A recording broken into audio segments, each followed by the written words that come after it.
से शरीर से मन से, तो वाणी और शरीर से तो वहाँ बच जाएगा, लेकिन मन से तो वहाँ भी पाप कर देगा। वहाँ पर जहाँ हिमालय में रहेगा, गुफाओं में रहेगा, वहाँ भी।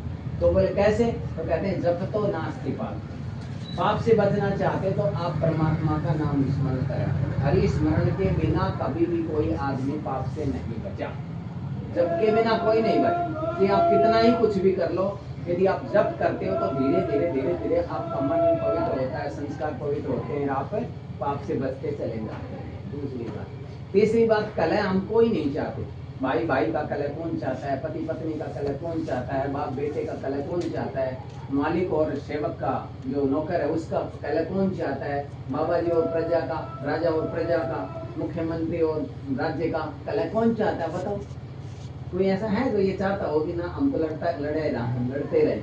जैसे ये भाई हैं, अब ये दोनों पति पत्नी हैं, तो ये थोड़ी चाहते हैं कि भाई हमारी रोज लड़ाई होती है, या चाहते हो? बताओ भाई, तारी आत्मा की आवाज में कहती है ना, बिना लड़े हमारी प्रोटीन ना पति, तो बता ऐसा तो नहीं होता ना, कभी भी हम कलह नहीं चाहते। तो कहा कि कलह से बचें कैसे? तो एक बहुत बढ़िया बात की, कहते हैं कि मोने कलहो नास्ति। जब देखो, मैं एक बात कहा करता हूँ, इस संसार के अंदर व्यक्ति वस्तु और व्यक्ति से व्यवहार करता है। या तो हमारा संबंध जो होता है ना, वो व्यक्तियों से होता है या वस्तुओं से होता है ना। भाई मैंने ये उठाया तो इससे मेरा संबंध हुआ है, ये उठाया तो इससे संबंध हुआ है, ये कपड़ा यहाँ डाला तो कपड़े से संबंध हुआ है, और ये सांप बैठे हैं तो सांप से संबंध हुआ है, ये सांप बैठे हैं तो सांप से संबंध हुआ है। ऐसे होता है ना, होता है ना, दो से ही होता है हमारा, या तो व्यक्तियों से या वस्तुओं से।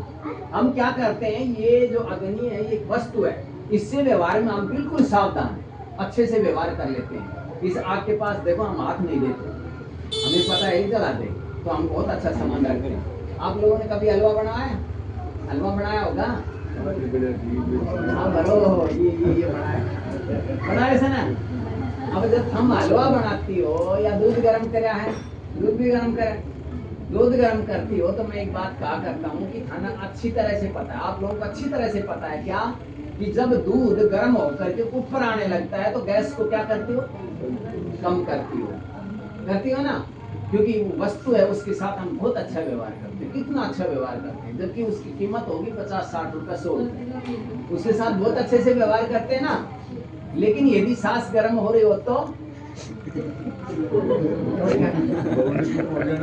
पति गर्म हो रहा हो तो, बेटा गर्म हो रहा हो तो, बेटी गर्म हो रही हो तो, रिश्तेदार गर्म हो रहे हो तो, पड़ोसी गर्म हो रहे हो तो, तब हम क्या करते हैं?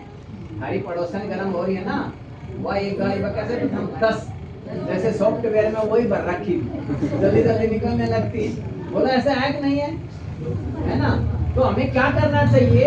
जब वस्तु के साथ उचित व्यवहार करते हैं तो वो हमारे लिए बहुत अच्छा काम देती है। ये अग्नि है ना, रोटी बना के देती है, इस अग्नि से हम गर्मी सर्दी के दिनों में देखो तपते हैं, बहुत अच्छी है ये अग्नि। ठीक है, एसी चला लेते हैं हम, देखो हमें हमारे रूम को गर्म रखता है, अग्नि तो है। ये देखो, अभी ये पंखा चल रहा है, ये पंखा चलेगा, ये कब चलेगा? जब हम इसके साथ बहुत अच्छा संबंध रखते हैं। इसके अंदर 2 तार है, उन वायरों को आप यदि उचित दूरी पर रख करके उचित संबंध रखते हो, जब तो ये पंखा चलता है, साथ भिड़ा दो तो गड़बड़ होती है ना। ये समझ लो, वस्तु और व्यक्ति के साथ व्यवहार करते हुए हमारे को क्या करना चाहिए, कि जैसे वस्तु से अच्छा व्यवहार करते हैं ऐसे व्यक्ति से भी करना चाहिए। तब बात आई है कि वस्तुओं के साथ तो हमारा कलह नहीं होता। ये फोन मेरे साथ कभी लड़ाई नहीं करेगा, फोन नहीं करेगा, ये भी नहीं करेगा, ये कपड़ा भी नहीं करेगा, ये चप्पल होगा, कोई चीज हमारी, ये वस्तु, ये कमरा कभी हमारे साथ लड़ाई नहीं करेगा। लड़ाई कौन करेगा? व्यक्ति, कोई भी। ठीक है, और व्यक्ति के साथ